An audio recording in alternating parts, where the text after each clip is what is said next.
this is Katie at HP Risk. This video covers how you can include collapse and residual drift in your SP3 analysis, as well as how you can set the collapse casualty ratios. Let's examine collapse first. We have several options for defining the collapse capacity. We may choose to not include collapse in the analysis at all. We could use the FEMA 154 checklist to define collapse capacity. We could define the probability of collapse at an MCE level event. And finally, we could choose to define the collapse entirely by ourselves. Including collapse in the analysis affects the repair cost, repair time, injuries, and fatalities. In the event that the building collapses at a specific realization, the repair cost is set to the building replacement cost, the repair time is set to replacement time, and the casualties are calculated based on the population and the ratio of floor collapsed. If we choose to exclude the collapse from the analysis, there is no more input required from us. The USRC analysis allows collapse capacity to be determined using the FEMA 154 checklist.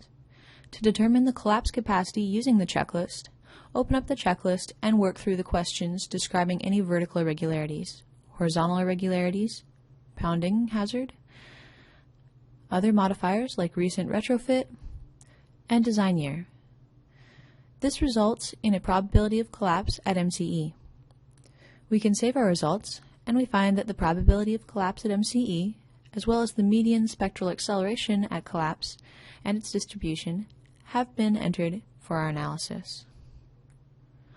Alternately, we can define the probability of collapse at MCE based on knowledge of the building,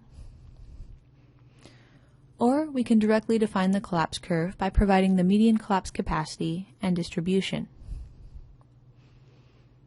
Whatever option we choose, the collapse probability curve is displayed for us here.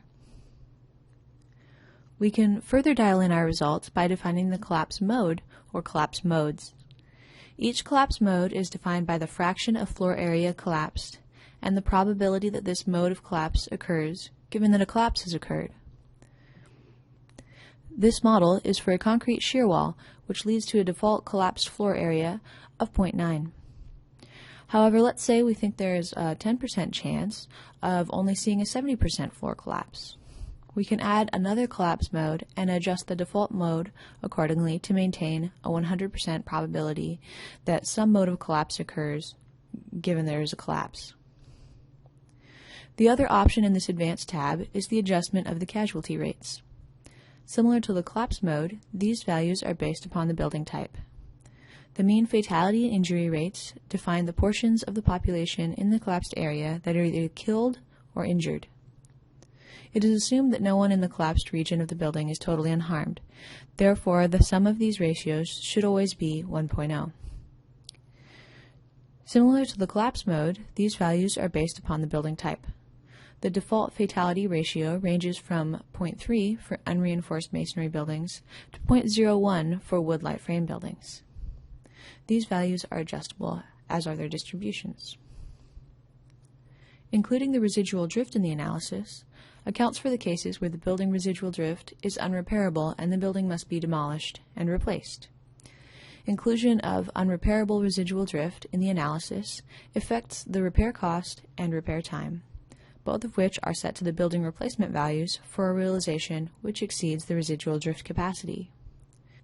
The inclusion of the residual drift in the analysis is fairly straightforward. We may choose to include or not include residual drift. Should we include residual drift, we must define the median residual drift capacity and its dispersion. In this video, we have reviewed the options for including collapse and residual drift in our analysis.